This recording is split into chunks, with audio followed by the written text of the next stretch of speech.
Good evening, Valparaiso. Welcome to Conversations on WVLP. My name is Hannah Trueblood, and this is my first radio show as a host. So this is super exciting. And, you know, anybody that's been around for a while knows that Paul Schreiner and Larry Boss were they got this going, and this show was their baby. So to be the person to take over from them, one, that's crazy. I've got some really big shoes to fill, that's for sure. But I'm honored and grateful for the experience, and I really hope that everybody listening enjoys the show. So today, for the debut, I wanted to make sure that we started the show with a bang, and I didn't want to disappoint with my guest choice. So tonight here, I have my good friend, my neighbor, social justice warrior, Mary Cole. Say hello. Hello. Valpo, how are you doing? So tonight, we're just going to have a really interesting conversation. She's got quite an interesting background, a really fascinating story, and hopefully you'll find some nuggets of inspiration and takeaway for yourself. So, Mary, tell us who the heck you are. Well, thank you, Hannah, and I really appreciate getting to be here for this debut.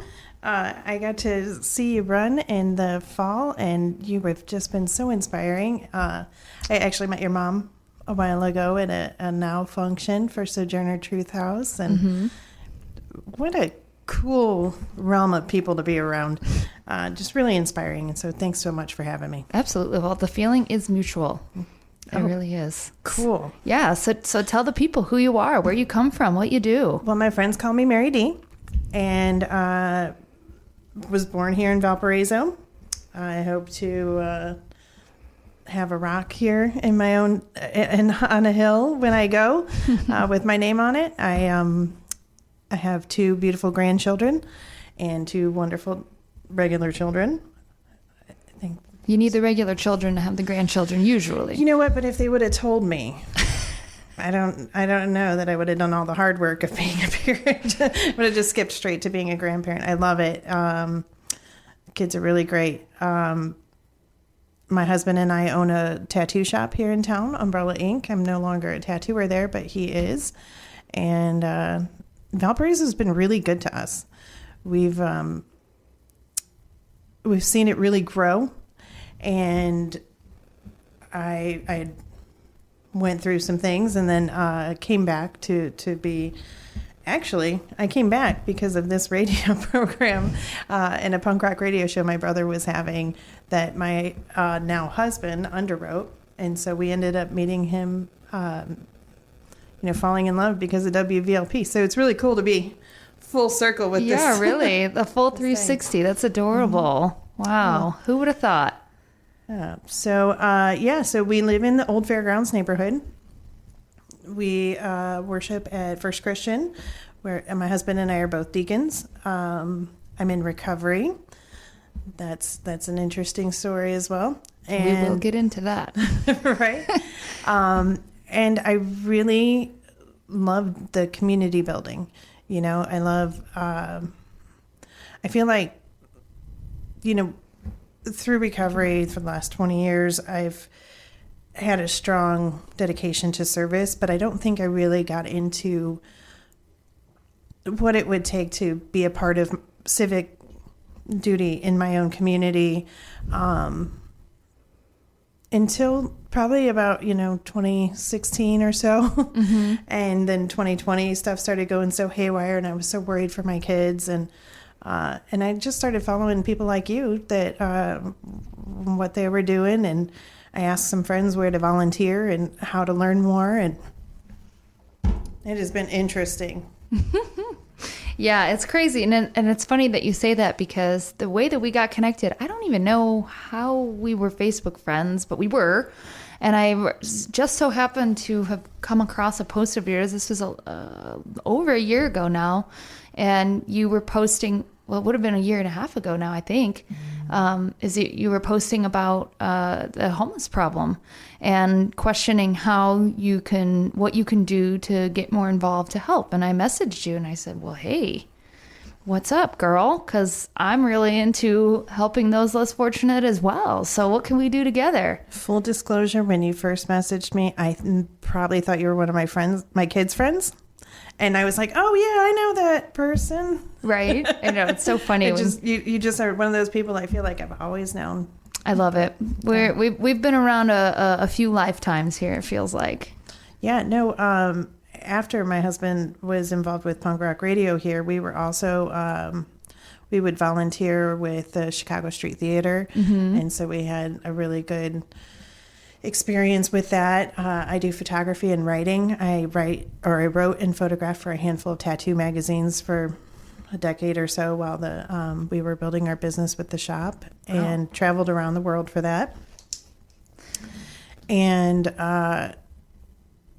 so we were in this kind of transitional period. We had just bought our home over in the Fairgrounds neighborhood, and a senior citizen homeless man with no shoes on was, I didn't know he was homeless when I met him, but he seemed to be in danger on Lincoln Way, mm-hmm. over by the university. And I just kind of walked up to him and told him, my name is Mary D. What's your name? And we got to talking, and he was without a place to stay, and he looked very vulnerable and very vulnerable. And so I was like, oh, it's Valpo. We've got a million things. Mm-hmm. I'll totally take you down the road. I see guys over by Calumet all the time. I'll take you to those places that I think we can get you help. And we never did. We were putting him up in a hotel on our own dollar because we couldn't find anything for him. And we were told at what I thought were homeless shelters that those are not shelters, that those are programs, and that he needed things like to meet these barriers, like drug and alcohol testing, of course, criminal background check, and a physical and vaccination. And so it was a process that would take a while. In the meantime, we got him some shoes, actually from my church, and he couldn't keep track of those. Mm-hmm. And he was dangerously not comprehending mm-hmm. the world around him and going into traffic and doing unsafe things. So I asked him if I could take him to the hospital to be evaluated and maybe help him get him some help with his medicine or something. And I got told no twice. Mm-hmm. And then the third time I was like, well, let me talk to your supervisor then, because I want you to write on this piece of paper that he's safe to himself and for others. And they ended up taking him to Porter Stark. Mm-hmm. Oh, I should probably not say that. Anyway, so he went to a local mental health facility. And after his time was up, they asked me if I could buy him a bus ticket to Memphis. Wow. Okay. Did he have people there? Not at all. Just different place. His family was from around here. He had been traveling and made his way back here. I'm not sure if he knew that his mother had passed away from Portage or not, but anywho. So it was just this really eye-opening thing. And at the end of the day, we ended up dropping him off at a church on Calumet there, so that he could sleep in the doorways. Mm-hmm. And that just never sat right with me, and I worried about him, and we ended up putting him on the bus eventually for Memphis, and I haven't heard from him since. But since then, we have been involved with a couple of community dinners, and then the emergency temporary warming shelter that same church ended up opening last winter, and that's where you mm-hmm. started volunteering. And what an eye-opening experience that was. Oh, goodness, yeah. Well, and there's just such a huge difference between a program and an emergency shelter bed, mm-hmm. and the kind of people that are the kind of pressures that the people that go there are under, and they can be really hard to understand if you've never been in that situation. Yeah. So. I appreciate your choice of words. That's one thing I really like about you, and I hope that the listeners are hearing this, because I feel like a lot of this is such a touchy subject. Homelessness and I didn't think mental it was. illness and those sorts of things. And generally speaking, if you talk to just a person on the street, just about this topic, the choice of words are not always as thought out and not always as kind. And it seems like we forget a lot that we're all human beings on earth and that we all have a basic need for food and shelter and safe drinking water and these things. And if you've never been without any of those basic necessities, it's hard to empathize with that and recognize that there's issues here that we need to address. And I think it's so great how just something so little as going up and talking to this man that 99.9% of the population, good people or otherwise, would just not even notice or just continue to walk by. And that really speaks volumes about the type of person that you are.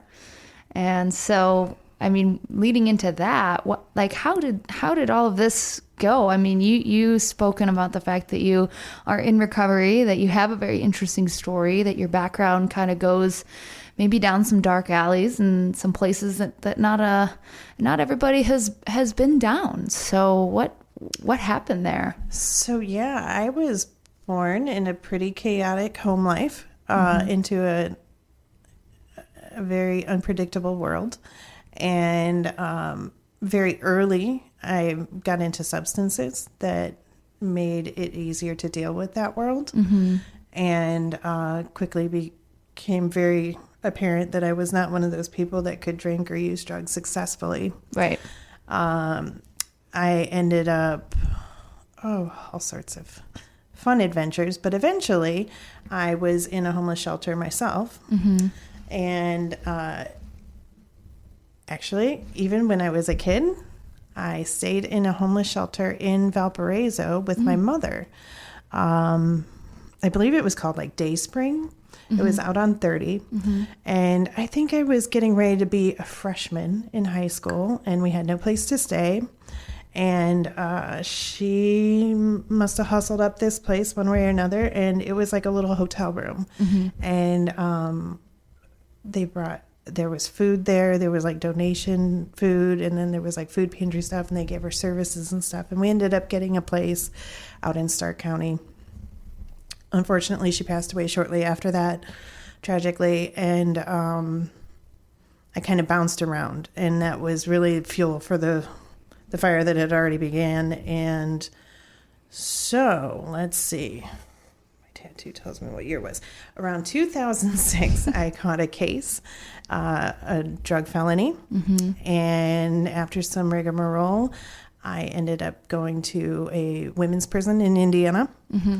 And I was in, I hope that was my rock bottom. It was eye-opening to be in a prison situation. I had already had my associate's degree at that point, so I didn't feel like I fit in there. Everybody there were career criminals, and I was just at the beginning of my career. So I thought, but I knew I didn't want to go back. I knew I really, really never, ever wanted to be away from my kids like that. I never wanted to be sick like that. And that actually gave me an opportunity to reach out to an organization in South Bend called Dismiss House. And Dismiss House is a halfway house named after the good thief that died next to Christ on the cross on Golgotha. I don't know if you know the story of the three people, and the one guy's being rude to Jesus, and the other guy says, hey, this guy's innocent, we belong to be here. And so Jesus says, surely you'll be with me in paradise. So that's what they call the good thief. Okay. That's basically the whole basis of this house. We lived with Notre Dame students. We were supposed to have dinner at the table at the same time every night. There was just a lot of structure and accountability and services. Like I broke my tooth, my back wisdom tooth, and I was terrified. I was like, I don't know how to get through a dentist appointment without using, because that's really painful. And I know, what my situation is. And the director there, she lined up Maria as a saint. She's like a mother to me. She's really one of my favorite people, if you're listening. Anywho, she got me in with this dentist who did it pro bono, and they were able to numb me without using drugs. And I got through it, not by myself, not by being tough or anything extra, just because people loved and cared for me. And that really turns the tide. It turned the tide for me.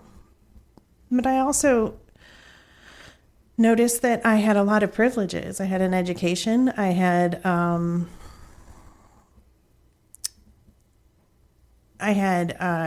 knew how to use a bus system. I knew how to get a job. I knew how to talk to people. Even though I was starting my life over, I wasn't without resources. And even though I'd burned everybody in my family and friends, nobody wanted to be around me. And I was literally, without a network. This organization kind of took me in, and they were like, "We're your family now." And they really were. I wish I could say it didn't, take me some more knocks on the head. I had some disciplinary problems, and we actually worked through those together too. So it worked out really well. And then when I graduated that program, I got my own little apartment and my sponsor and 12-step meetings. And one of the things that my first sponsor made sure that I understood is that to get outside of this self-centered nature of addiction, be useful to your community. And so I started volunteering. I think it was at an AIDS ministry. Okay. An HIV thing that they had going on over there, education and prevention. And, it's called Loss. Where we just try to help people that are in maybe doing dangerous situations to be a little bit safer. So prophylactic, stuff like that, education in high schools. And boy, I just caught the bug.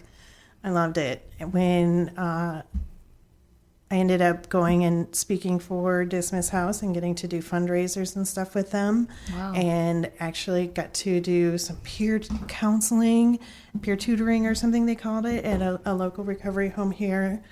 And it's just one of those things that becomes part of recovery. And it's a really good part of it, I've seen people it's like the miracle show, Mm-hmm. You get to see people and you never could guess who's going to get it and who's going to get to be alive tomorrow, because you'll put your money on somebody and you're like, oh, that person looks like they're really going to succeed. And then they don't. So it's a gift, and it's something I'm very grateful for, and something that I'm really grateful for. I mean, there's 12 other steps, so there's a lot of work involved with staying in remission from addiction and alcohol. So for me, that's where it started. Mm-hmm. Through the process of recovery, my faith increased, my understanding of my higher power changed. Mm-hmm. So we got real into the Christian side of social justice. Yeah. And that is some powerful, cool stuff too. So I don't want to go on and on about it, but so it's been a journey, from the streets and from being this orphan kid with zero skills and zero resources and zero network to being a homeowner and a business owner, and having two beautiful kids. One, she's in school down in Austin, or they're in school down in Austin, and my son had a son, so now I've got grandbabies, and I just would have never put my money on me. Yeah. So I feel really lucky to find myself here. Going back to when you got your felony drug charge, mm-hmm. Is that the catalyst that got you into sobriety, was having to sober up in jail? Or was there something else that happened before that where you were kind of hoping to go down that route? By the time I caught my drug charge, I was already I think, on my second rehab, and I actually caught it in the third one. Oops. Yeah. I had left the night before, got a tax return from my ex, and, did what people do. So I was already kind of desperate for that break, but the nature of my specific kind of addiction is that it's a very physical and long process, about 6 months of post-acute withdrawal. And so, honestly, I don't know that I would have been successful in traditional rehab. Really? Prison was just terrifying enough, and I had a little bit of an adventure while I was down there. I didn't get to go to the easy lady camp. I had to stay in the maximum security facility due to a health problem that was going on in the dorms there. Oh, man. So it was interesting. And about the time I wrote the judge, I had gotten a bit of time, 5 years. I was able to get a modification to community corrections. I had like 47 days left. I got into a fight while I was there. Oh, no. And I got put in the hole. Oh, man. It was really, until they found me not guilty of whatever had transpired between me and this other person. And I don't know what the statute of limitations is on that, so I won't talk. No, I'm just kidding. No, but if you've seen Orange is the New Black, it's really accurate. Is it? It is, even though that's a federal and I was in a state, it's very similar to that. Yeah. You just, sometimes it's tea and solidarity, and other times it's not, you got to do what you got to do to survive in the environment that you're in. Well, yeah, and like I said, I didn't fit in there, so I didn't really get along well with my dorm mates. I didn't know how to have relationships with women anyway. Let alone hardened criminals. Let alone, yeah. And, looking back, I was in there with a gal we called the Hamburglar. Oh. She was arrested for stealing cheeseburgers from McDonald's. Wow, you must be in dire straits if you're... Yeah, I still remember the tattoo she had on her arms. She was great. Country girl, can survive. But I think she had a lengthy situation. Like, you don't just get into prison by stealing cheeseburgers. But, it was eye-opening. There were murderers and very violent people and very cool people, too. It really wasn't the worst place for me. The worst place was addiction, and it was so much better than that. So, right. I've heard a lot of people that have spent time in jail or in prison or in situations like that where they say that is the best thing that ever happened to them. Jail's quite a bit different. Jail's not as... Prison would be like college, where jail's like middle school. Right. Like jail stinks. Yes. It's terrible. It's, you're waiting for sentencing and stuff like that. But people kind of calm down, and the short timers aren't really there. So most people are dedicated to, I don't know. I went vegan though, and that was awesome. Wow. So that helped my health out. I lost like 90 pounds, and that really helped that 6 months of post-acute withdrawal. Did they help you at all with that, or did you basically just have to sit in a corner until it was over? Actually, I believe I did a couple 12-step groups in there. It depends on your scheduling and your job, and if you're security and all that stuff. So the most impactful was the sisters that came. It was the year that, I think it was not St. Teresa Avila, the other, one of the saints from down in Evansville was getting sainted or whatever, and that's when I took my confirmation. I was baptized Catholic prior to being in prison, and got to learn more about that, and those people were amazing for me. Wow. So they really helped my recovery. And then later, when I got out, the 12 steps, and they have groups all over, all the time, whether you go to AA or NA. So I was able to really be a meeting maker they suggest when you first get out, even if you have a bunch of clean time, you don't know how to live life on life's terms in your community. So I did 90 and 90. I think that turned into like 2 years of everyday meetings. That's dedication. Wow. Well, if you knew where I came from, you would, it's like when people are really sick, they take chemotherapy. It's not pleasant. It's a lot of work, but it's an ongoing kind of treatment that anything is better than where you were. Right. So it gets greater later though, and man, it's been an interesting while.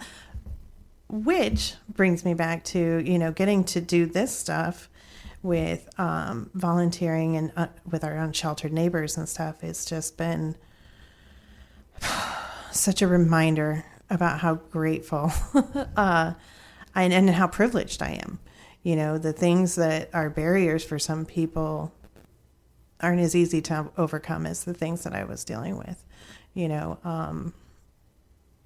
The physical disabilities, the mental disabilities, there's just a lot that people are up against.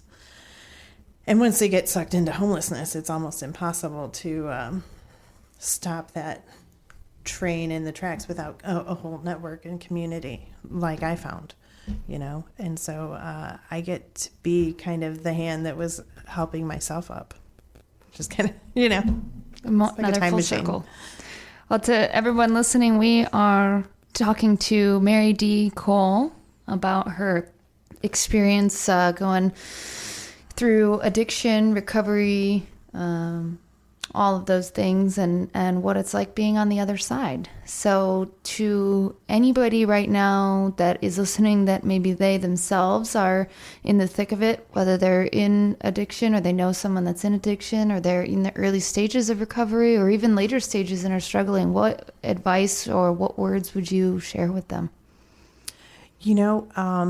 Lately, the people that have been really breaking my heart are the moms that are losing children to this, and the powerlessness that they feel over that.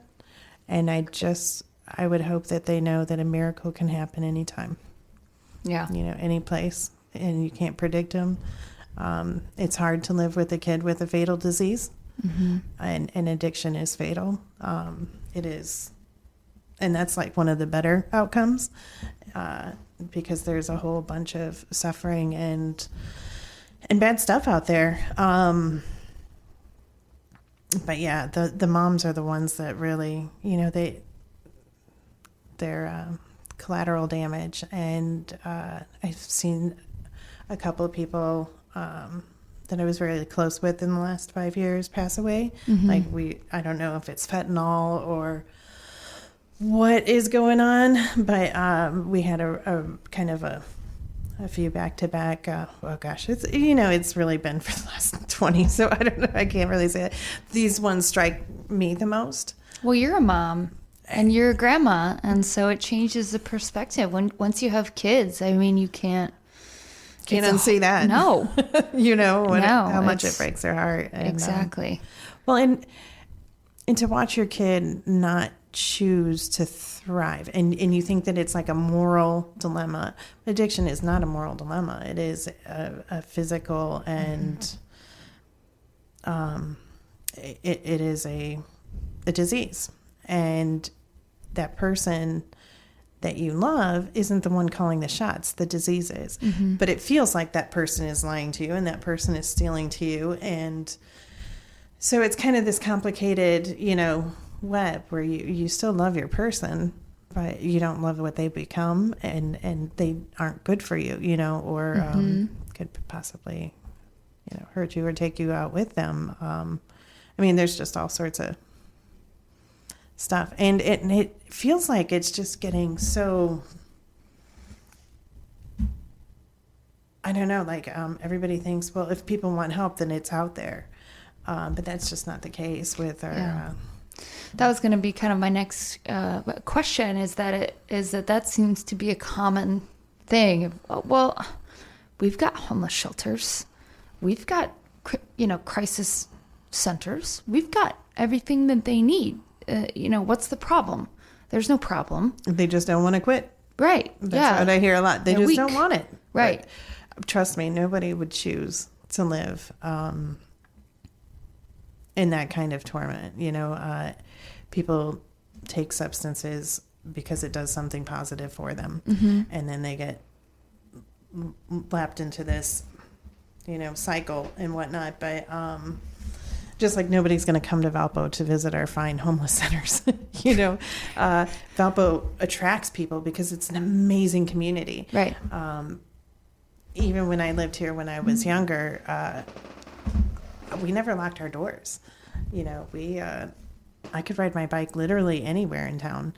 And some of that has changed with the growth and whatnot. But for the most part, my personal business, if it closes early, I get 3 calls from people, right.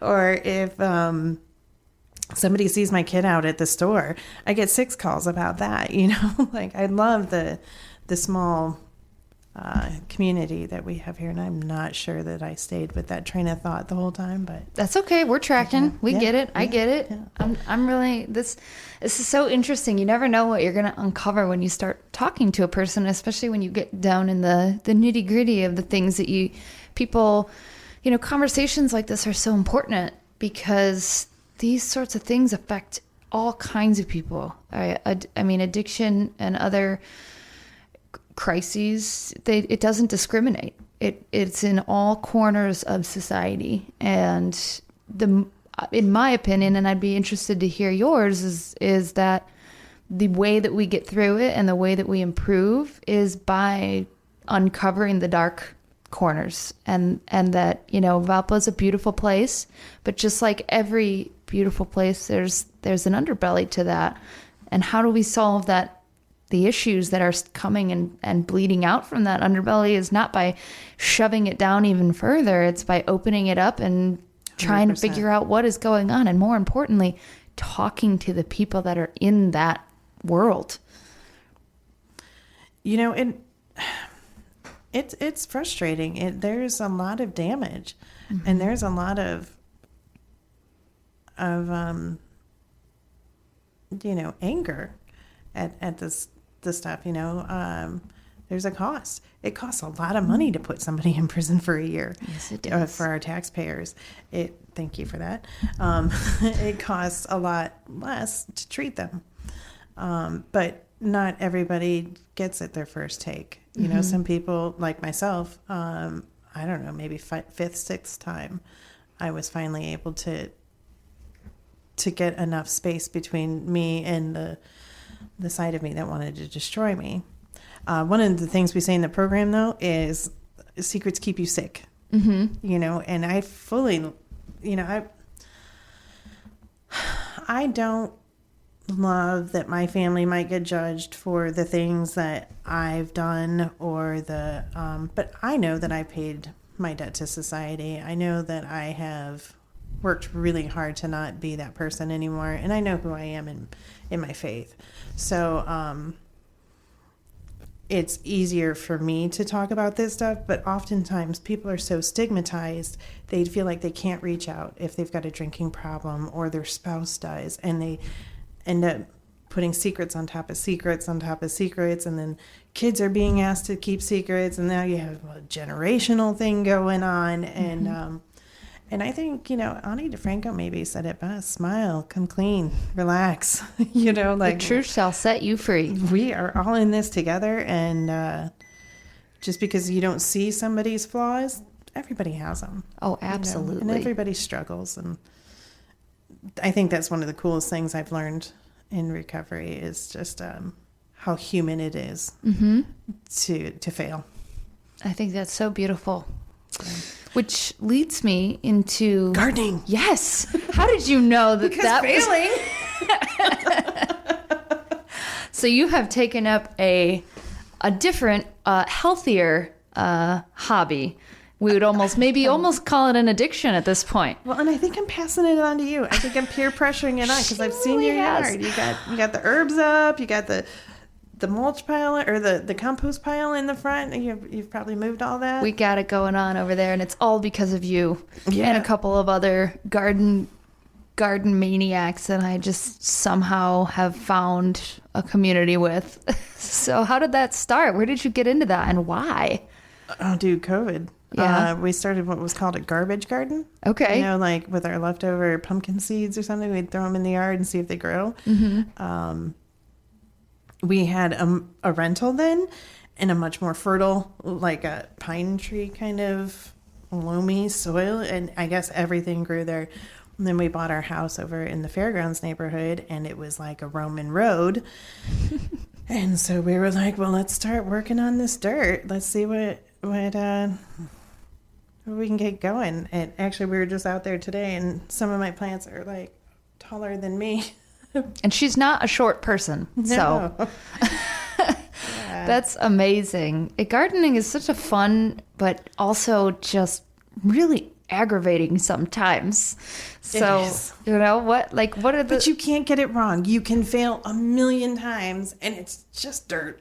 Right. And worms and fungus and an amazing microcosm of just the most amazing things on creation, you know. But We're going to have a whole other podcast just about mycelium. oh my gosh, mycelium! I love the mycelium. We're all connected. All the trees are always talking to each other. Our zucchini plants are probably going to be communicating through the dirt and conspiring against us. Well, your yard kind of backs up to my yard, so we have that shared forest between us. Our trees talk. I love it. That's amazing.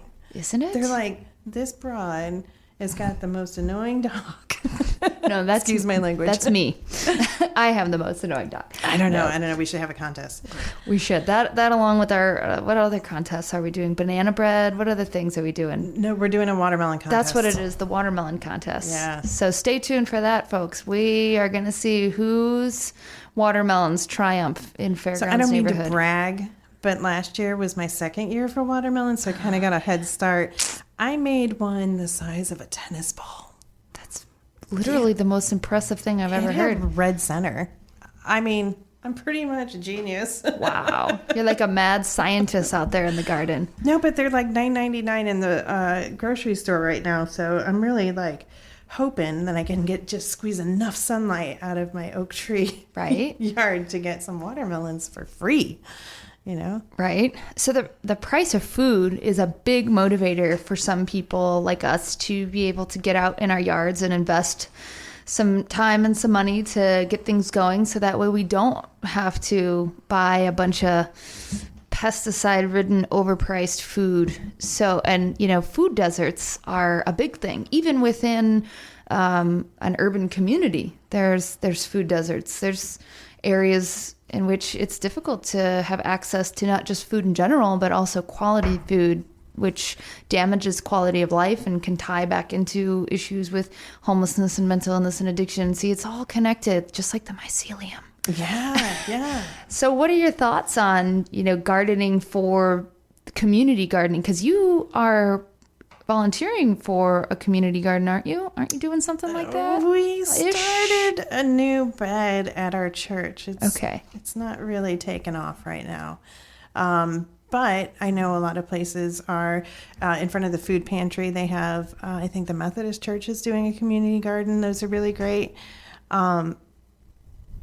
Getting them to produce a lot, I think, is kind of the hardest part. So we are involved with an organization called Unity Cafe, and it's Friday nights. It's a free meal. A lovely lady named Sam coordinates this deal. And so when we have enough tomatoes for sauce or something, we like to make some of that stuff for over there. And the whole plan was that we would, you know, have this bounty to share and to make these big meals and stuff. It's not quite where I'm at. You know, tennis ball sized watermelons don't feed a lot of people. Right. Despite popular, you know, opinion. So, but the cool thing is that for me, it is directly related to recovery. I have a lot of anxiety. I have a lot of allergies. I can't handle scents and things like that. So I make all of my herbs for my teas. I call it yard to fork movement. I love it. Y'all heard it here first. Yard to fork. We're trademarking it here right now, today. Yeah, and I loved going out to my yard and picking some mint, which is out of control. I was that person that put it in their yard. Anywho, mint, lemon balm. I just tried fennel this morning. Yeah. In a tea. It turns it pink. What? It's pretty much a mermaid drink. Yeah. I've never. Okay. And it tastes so delicious. It's kind of like a black licorice, but awesome. But pink. But pink. Who would have thought? I'll make you one next time you come by. I'm coming over tomorrow morning. Okay. I want the pink fennel tea. That's fascinating. I don't know if it's safe. I didn't Google it. Yeah, we'll find out. I'm pretty sure fennel's okay. Yeah. You cook with fennel. So why not drink it in a tea? Right? But isn't it the seeds you cook with? I really don't See, know. I've only actually, true story, I've only made arrangements with my fennel so far. Oh, really? I haven't actually processed it or ate it because I just like to smell it and I like to see it in flowers. And now I've got a lot more fennel and I got to figure out something to do with it. Fennel around and find out. Got into natives this year. Yeah. And natives are doing it to my lawn. Like I told you, back up, it was a Roman road. There was just like some sparse, balding green grass on top. And the previous owners had been immaculate with their lawn. They just blew all the topsoil away. So we had no topsoil. And I was totally going somewhere with this and I totally forgot. But That's okay. We were talking about native plants. oh, yeah. So we thought we would put in these native plants and they would look pretty. These things, they burrow into the ground and into that hard, rocky clay that I can't even get my shovel into. And they're producing so much more in such a shorter time than I ever thought. And then that makes the ground better for when we do want to plant something over there.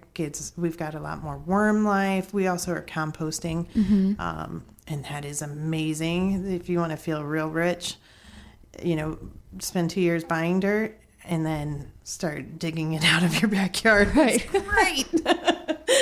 So it's exciting. Compost is awesome. I am trying to make compost of my own, and it's very slow going. I for Fail my forward. garden, exactly. I said, okay, we're gonna get a truck and we're gonna go get some of that compost that's already made this year. We're gonna try this again. This is a continual process. Well, in Valpo, what a huge resource. We've got that compost site. I thought that was a Porter County site, but it's actually Valpo City. Yeah, so it's related to Porter County Recycling, but Valpo City is involved in it, and so they've got the mulch and they've got the compost, and on certain days of the year they'll load it up for you for free, but most of the time you got to put your soul into it and really get those muscles moving and get that into the truck yourself, which is what we did. I never want to see a wheelbarrow full of dirt again in my life. Gosh. I have moved so much dirt and rock. Well, my husband has too.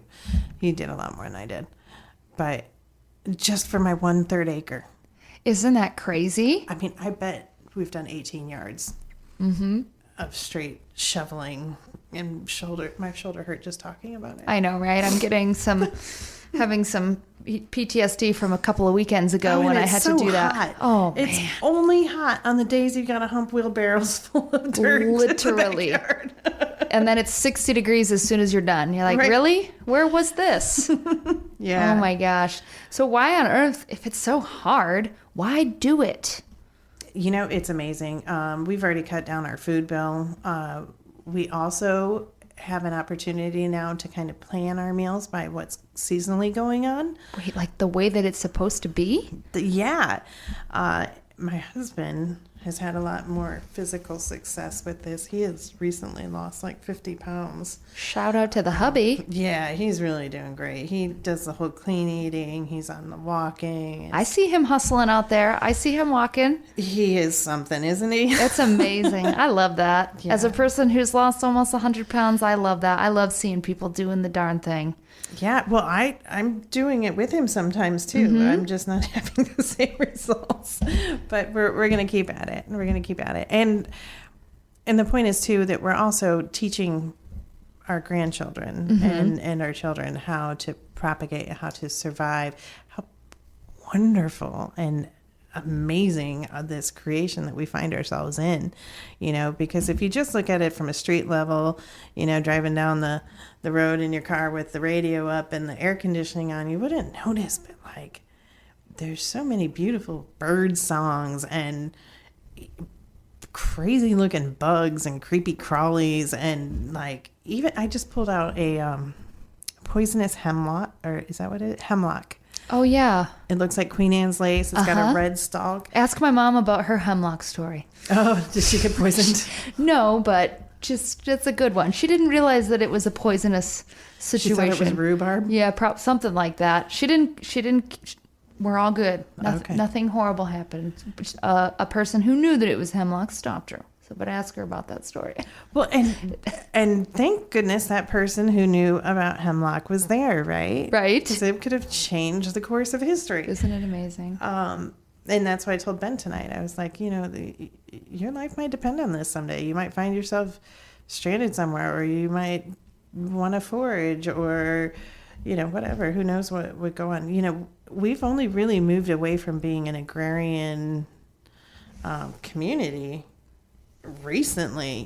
Valpo's always had local farms and stuff like that. I mean, I can go into the whole Wendell-Berry. That's a whole other show. Essay. That's part 2 and 3. Industrialization and what it's done to our labor and our food situation. But self-reliance is so important. Self-reliance is 100% of my recovery, and being able to take care of myself and be responsible and be accountable, and I think learning about the garden and then teaching other people, we got to wake up. We've got a real problem here. Our grow zone, I'm happy for it for the time being, but we've got a longer grow season than we had last year. Right. And that's not a trend that feels really, with all the stuff that's going on with the climate and whatnot, it's really scary to be like, oh, now I feel like we're in we were in 6B, now we're in 6A, or we were in, one of those two. It's shifted completely. An entire section. It's changed. It changed our frost date. It's changed. I mean, and I've only been paying attention for a couple of years. I'm not sure what the people that have been farming their whole lives are, doing, but it is concerning. And, food is basically one of the things we need to survive. So it's probably important to know where that comes from, instead of, well, it comes from a plastic bag in the grocery store on the shelf. That's how you find food. It's not good for us. It's not doing us any favors. And it's a whole education, that we're missing out on. So. Oh, 100%. And but I've been seeing the kids' school is doing all sorts of like earth science and growing stuff. The kids at TJ, they had that whole little area back. I mean, they got it going on. They're learning so much cooler stuff than we ever did. I know. It's so cool to see, things like that give me a little bit of hope for the future generations here. I also don't want to forget to mention, did you see the new compost program? I don't know if I did. I think Emily Hunt, is she Porter County Recycling? That's Ellen. Ellen Capitan. Yeah. I'm so sorry. The 2 E's. It's easy to get them confused. But I guess you can bring your kitchen scraps. Oh, yes. I did see that. I think they did that last year too. You get like oh, did they? You get like a thing, and then it's newer, but it's growing, and then they're going to help all those beautiful flowers at the Parks Department. Yes, and that helps because food scraps and stuff doesn't cost anything, and so that's going to help reduce the costs associated with running those programs and things like that, which eventually, in theory, trickles down to having more money available to contribute more positive things to our communities. So it's all connected. Full circle. Just so many circles here. Conversations to full circles. Love it. That's gonna be my secondary name here. Full circle conversations. I know we got a couple minutes left here. It flies by, doesn't it? Yeah, and you were so nervous. You didn't see. And I was gonna try to ask you about you so I could avoid talking about me. So, gotcha. What got you involved in social stuff? Well, I mean, my mom, so it's kind of a similar thing to what you saw. Most people rebel against their parents. I sure did a whole heck of a lot of that. Well, we're just going to bury the high school years and we're going to leave that in an unmarked grave. Okay. Never to be seen or heard from again. But it's kind of a similar situation to you with seeing the man on the street without the shoes. I, as a child, learned somehow about that there were kids in my school that were homeless. And I knew that I didn't have a whole lot, but that I had a house and I had food and I knew always where my next meal was coming from. And I always had a warm blanket at night. And that didn't sit right with me for a little 8-year-old me. And kind of that started a little tie-dye company, raised a little money for the homeless shelter, and oh my goodness, 20 years later ran for mayor. So, it's crazy. It's kind of one of those things that you can't unsee once you see it. And the more you look, the more you find. It's like that book, like the I Spy book, or the Where's Waldo books. Like once you kind of you see it, you just see all of it. And it's overwhelming and it's painful. Well, and I think you hit the nail on the head there. It's so much harder to see kids living in cars or elderly people that have gotten, displaced from their caregiver, or even the people, suffering an addiction and whatnot. Like, it's so much harder to see that and then go home to my warm bed. Yes. And my fridge full of food and my phone full of contacts of people who would do anything for me. We tend to look at these people as disposable, or as, trash but we're not even doing that much. Jerry Davich wrote an article called Hidden Homeless, and I think he really hit the nail on the head. It was like a series of articles, right? Yeah. I wish I was the kind of person that was just looking for that, like you said, when you were a kid. I wasn't aware. I just assumed there was 3 people in Valpo that didn't want to be in a house. Right. And then you look and you're like, you're somebody's grandma with dementia. Like people's families come and pick them up. They're missing. There's kids. The kids are really the toughest. Oh yeah. But then, there's just some people that never got to grow up from being a kid. They were so traumatized. There's just so much trauma. There's a lot. And there's also the most loving and giving people that, like percentage-wise, from what I'm giving, make me look stingy. I've seen people share their last $3 between them to get something so that they could stay warm in Wendy's. Right. I've seen people who don't have a pot to use the restroom in. Good one. And they're using their last vapors of gas to get a mom and her kid to their appointment so they can get services. It's really cool to be that loved and to be that connected with people that sometimes other people have a hard time seeing. Yeah, absolutely. And so for those listening, this is your call to action. You've heard this story, you've heard this testimony. You've learned a lot, hopefully, about this fascinating, interesting human that goes Mary D. And so if you see her on the street, you see her in the grocery store, or you see her in her yard tending to her natives, say hello, but not just to her. Go out and do something nice for somebody. Somebody that you would maybe normally look past, because chances are that person really needs you in that moment, and you can save a life by doing that, by just being kind. And I don't want you to keep, taking up your time, but I do want to say that sometimes, because I get a lot of people messaging me that, oh, I found this person in my dumpster. A stranger is still somebody you don't know. So make sure you're using a buddy system. You're not going anywhere alone with anybody, because people are under a lot of pressure on the streets, and sometimes it's not the safest. I get a lot of older gals, that are just want to be useful, and I wouldn't necessarily put them in the same situations that I would trust myself in, Exactly. People who maybe haven't been to prison or something. I don't know. Right.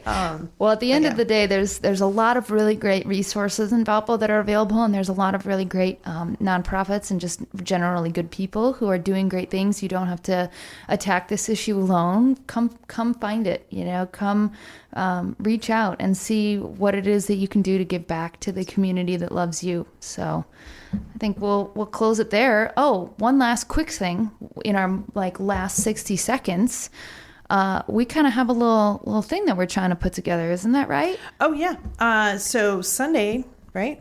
Mm-hmm. June 9th, if anybody in the old fairgrounds neighborhood would like to join us, we are going to be meeting at First Christian Church, 1507 Glendale at 5:30 p.m. Yes, we're putting together a neighborhood association. It's not like one of those crazy HOAs. It's just a community thing that helps bring community together and provide resources. And we're planning a really epic, fun block party in August. My grandson asked me about this literally moments before, because I said I was going to see Juliana and Guy's mom.